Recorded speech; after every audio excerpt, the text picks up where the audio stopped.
Earlier this year, in May 2022, I made a video titled Inflation 2022.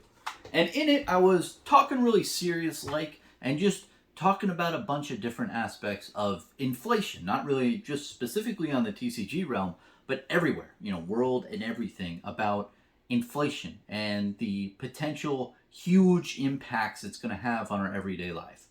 Well, recently, the inflation rates have increased yet again, and they've been increasing just at abnormal rates the last couple of quarters, and it's alarming. People are just really kind of in this dazed and confused way, I think, now.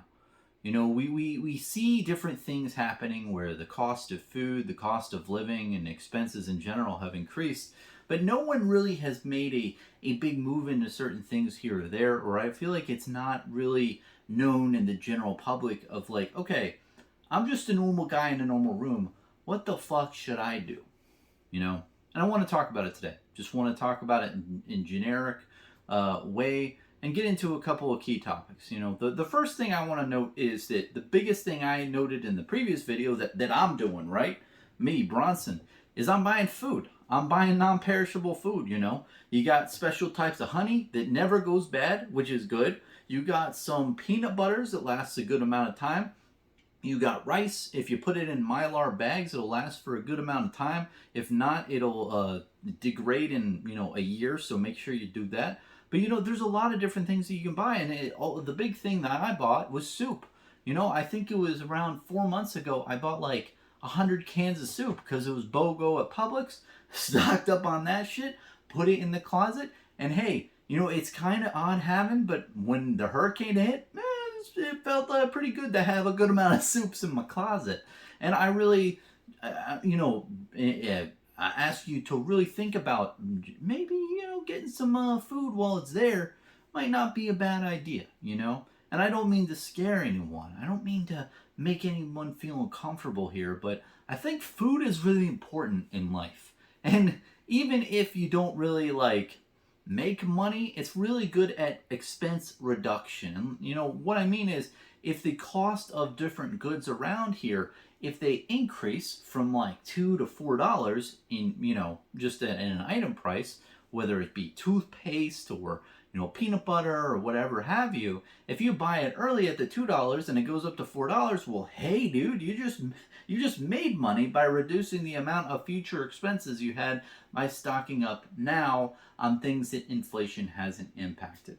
And I actually have a really good story about this with the food and everything, because if you notice around the food store, a lot of things have increased in price, and it's pretty alarming, especially like coffee, especially, man. It used to be like $8 or $7.50 for like this bag of coffee. Now it's like fucking $12 a bag. And the last time I was at Publix, I was walking down, and there's this guy restocking the shelf, and I was like, hey man, I kind of noticed that there's been a lot of price increases in the last 6 months. Do you know anything about that?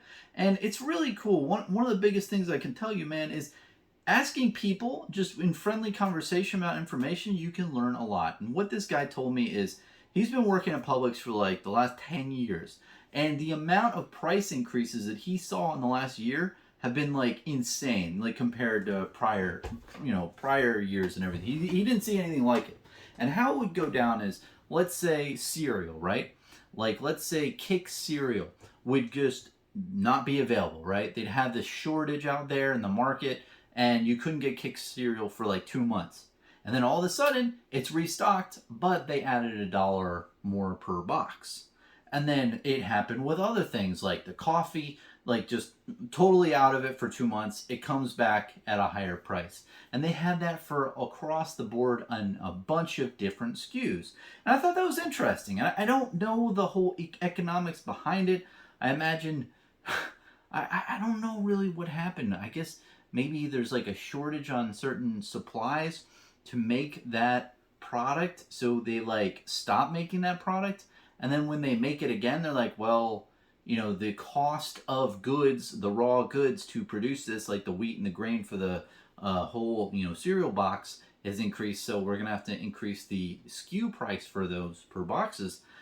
I don't know how it works on the back end. If any of you understand more of that aspect, please let me know in the comment section below. There's a section for that. But all in all, I thought it was very interesting. So essentially, the whole process over the last 6 months, or 6 months to a year in Publix in the United States, anyway, is it products would like randomly just go out of circulation because there's just shortages of supplies, and then they come back in 3 months, stock them on the shelves, but increase by a dollar or two. So it's very fascinating how that is. Another thing too, and this is going into trying to think about what's going to happen in the future, right? The biggest thing I don't understand is why hasn't the bond market just completely gone bust and taken a massive hit? Because if you don't know about bonds, I don't know too much about bonds, and I'm not a licensed financial person, of course, normal guy in a normal room here, not financial advice. But the way I understand them is once you have a bond that is fully matured, you put $1,000 in year one, and then in year five you get your $1,000 back. That $1,000 you get back in year five is not good if you have the steadily increase of inflation each year. That $1,000 isn't worth as much as it was in year one by a substantial amount, probably more than the interest on that. So the thing that I don't understand is you have a lot of bonds outstanding in the bond market, and because inflation has increased drastically over a short period of time, I would expect the bond market people to just like fire sell those things just to get them off their books and not have as much exposure of it, because the inflation could get even worse, and the money that they're going to get at the end of that is just not going to be as good. And if you guys have any information on that or different viewpoints there, please let me know. I'd be very interested to hear a lot of information out there, because I thought that was just gonna fucking like drop like a rock. Because in inflationary time periods, I feel like the best thing with investing, from my research, is having like debt outstanding, especially on like a mortgage on a house, or like a car or stuff like that. Because if you think about it, over time, salaries are gonna have to increase because the cost of goods everywhere have increased. So once the salaries increase and the goods increase, think about your loan on your house. That shit doesn't increase. Your house value might increase from $500,000 house to a $800,000 house, but you don't have to pay any extra on that. You have a loan for $500,000, or whatever you have in your payment left. So in inflationary time periods, debt is in a way a good thing. Also, different appreciable assets like sealed product, booster boxes, these things. You paid an initial amount of $50 a booster box, or in this case probably $65 a booster box, but as time progresses, the price of booster boxes and new sets goes up to maybe 110, 140 per box. And when they do that, then all the old products subsequently rises in price as well to match the new box prices. So having assets that are worth monetary value, I feel are good to have park money into as well. And that's just what I've like researched and what I've found on the interwebs. But the biggest thing, like I said a little bit earlier, is I don't know why bonds have not crashed. I think it's just a ticking time bomb at this point. And I fucking love bonds. I did some pretty interesting plays back when, in 2020, when a lot of the oil bonds were just going belly up, because the price of oil was like $2 a gallon. It was like cheap as hell. So, all the oil companies were going bankrupt, and I'm like, okay, I'll take that risk. And paying out pretty good. Bonds are pretty cool in that aspect. And I've had a Ford Motor bond for a bit, and it paid pretty well. It was like, I don't know, like what, 10% interest or something like that. It was a good bond for a very long time, but I got out of it recently because it's like, I don't want to incur that risk of all the bonds on the secondary market of bonds just people fire selling and institutions fire selling, because it's just not worth as much as when they paid into it. So that's the big question I have on the just in the world market overall. and just really what's going to happen next. What is going to be the factors that make it out there, and overall, if you're in a situation where you have a mortgage and you have certain expenses that do not increase with inflation, like my I have a mortgage on this room, and that mortgage is not going to increase, right? As long as it's fixed, then you're good. The only cost that you really need on a day-to-day basis is food. So as long as you got your food, worked out, as long as you can, eat cans of soup for 2 months if need be, if something happens out there in the world, or if you have to use your rations to just, in the meantime, if price hikes are out there, then I think that is a really good type of thing to have in this current time period. So just my thoughts on this whole situation, but it's scary. It's really scary, man, because you don't know how this is going to play out, and overall, a lot of people are going to get just massively annihilated, just with all this inflation and certain things, money moving from one place to the other. It's going to be a bitch. Now, getting into collectibles, Flesh and Blood, along with Magic and Pokemon and every other card game out there, is just in a huge dry spell. It's been like that for a good amount of time. I think since crypto went bust, not as much money moved into the collectible space.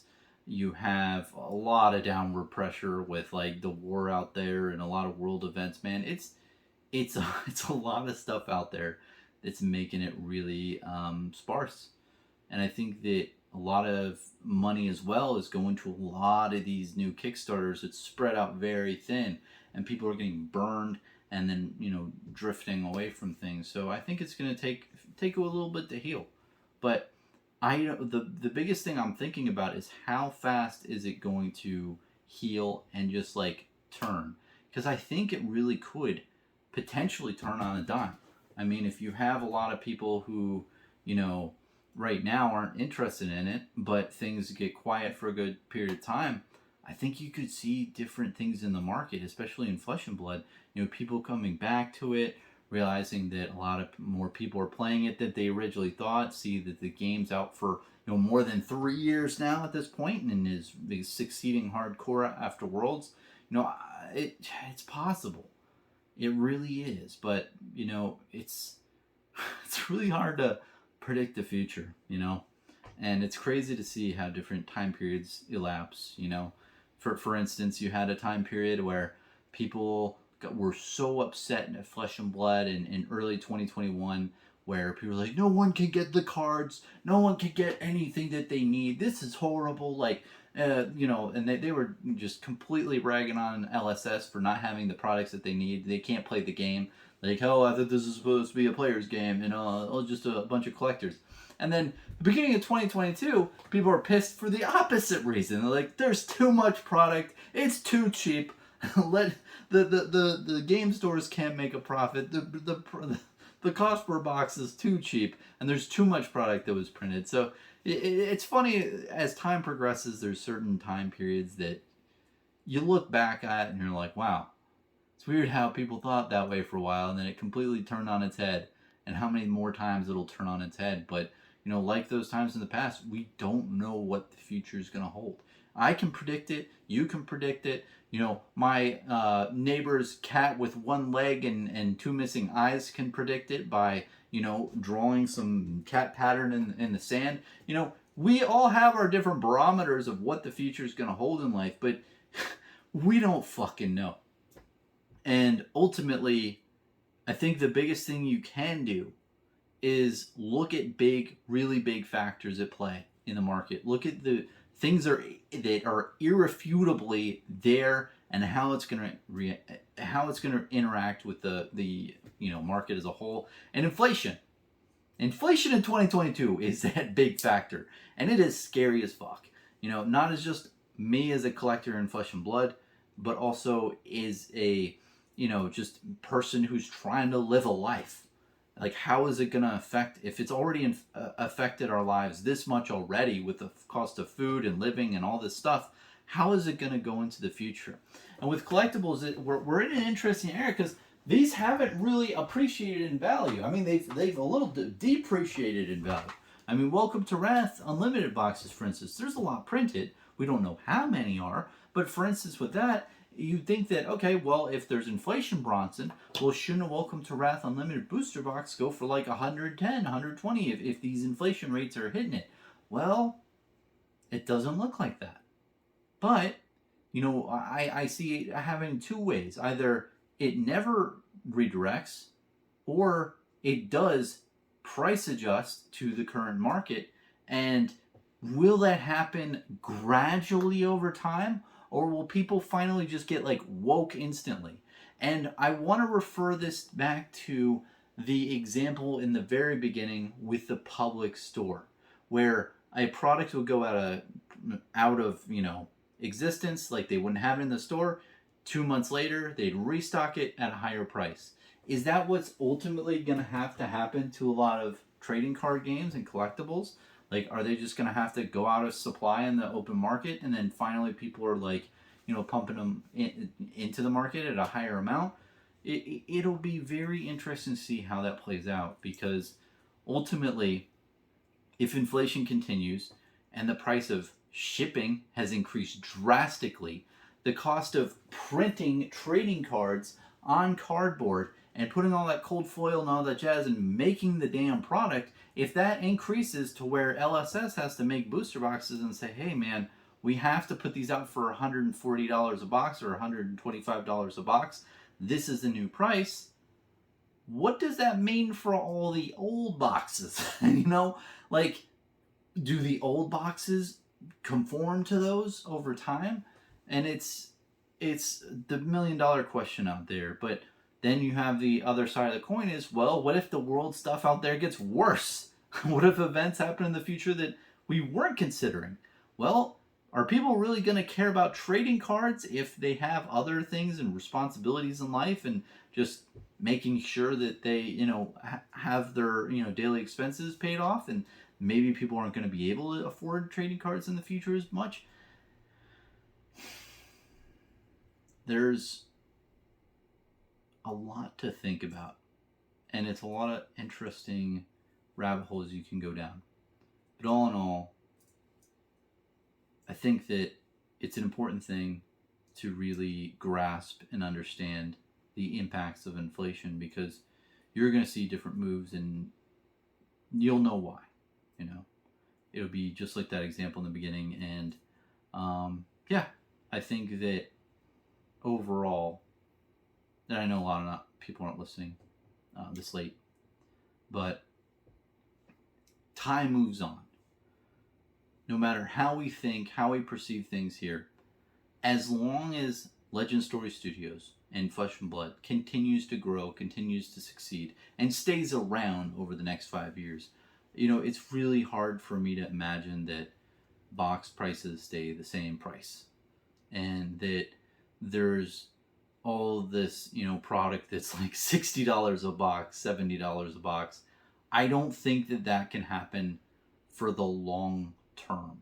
I don't see that happening for 5 years. I can't see a Welcome to Wrath Unlimited box still be 65, 70, $75 on the open market, 5 years from now. It kind of perplexes me. And I think a lot of people did box openings. I think a lot of stores just, blew out their inventory. How long will it last? I don't know. Same with all the other, boxes of Flesh and Blood. But when it does go out, when there is a shortage, I think that is when you're going to see different price adjustments happen. And when they do occur, you're going to see them trying to match the current market price for booster boxes with inflation. And I think it'll be very interesting to see if it plays out that way, or what happens. So let me know what you think.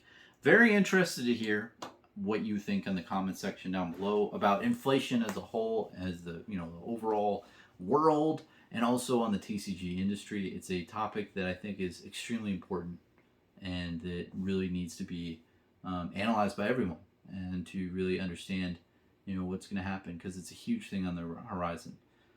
So cheers, man. Have a good one.